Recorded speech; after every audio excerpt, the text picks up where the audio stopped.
Hey everyone. When you're standing up here at the ancient Moorish castle in Sintra, you get this amazing view of the town below. But there's one building that really stands out. Can you see it?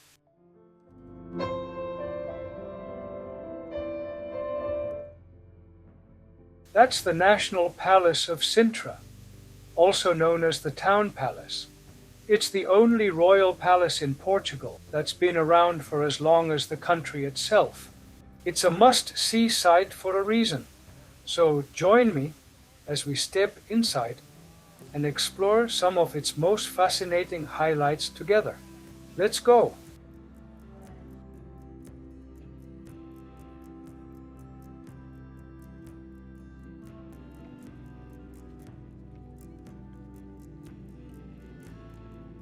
Now before we go too deep inside, let's talk about what makes this place so instantly recognizable. Its massive conical chimneys. As you saw from our vantage point up at the castle, they're a true hallmark not just of the palace, but of the entire town of Sintra. Seriously, you can spot them from all over.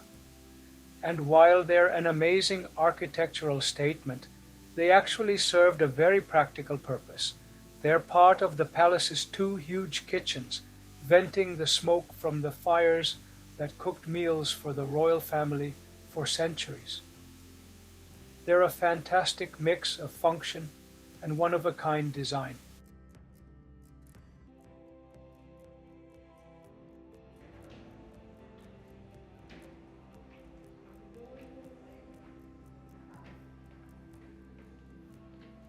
Alright, so as you walk in, the first major space you encounter is this one right here, the Manueline Room.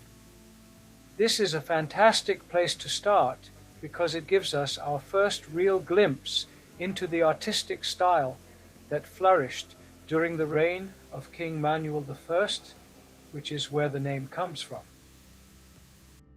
This room was built with a medieval-style organization, but you can see a hint of the newer, more elaborate Manueline style starting to emerge, especially in the beautiful wooden ceiling. It's a grand and important space, and it really sets the stage for the rest of the palace. Now that we've seen where the palace's art began to take on a new life, let's head to one of the most elegant and peaceful rooms, one that dates back even earlier, the Sala dos Cisnes, or the Swan Room. Take a look at this ceiling. It's covered in beautiful painted swans, 27 of them to be exact. The swan was a symbol of grace and purity, so you can imagine this was the perfect setting for royal gatherings during the time of King Juan I in the 15th century. Standing here, it's easy to picture the royal court socializing under this incredible ceiling. It's just a beautiful and serene space. They wanted to be closed.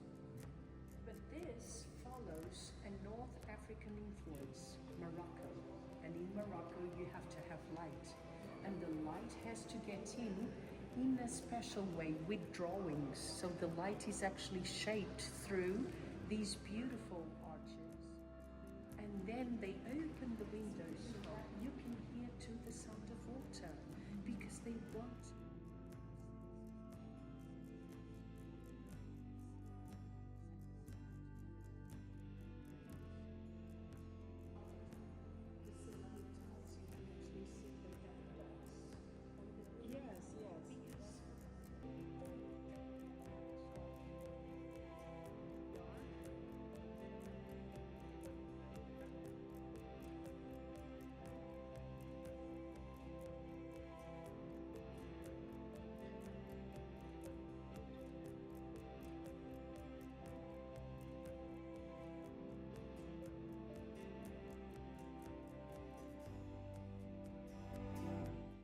And now for the grand finale.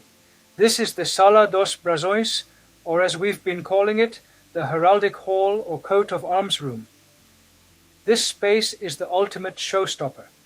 This is where King Manuel I truly made a statement. The incredible wooden ceiling is decorated with the coats of arms of the royal family, along with 72 of the most important noble families in the kingdom. It's like a visual declaration of power, all in one room. It's a fantastic example of heraldry, the art of displaying coats of arms, and a perfect way to see how the king's authority was tied to the support of the nobility. When you're in here, you can't help but feel that these are people who definitely knew how to show off.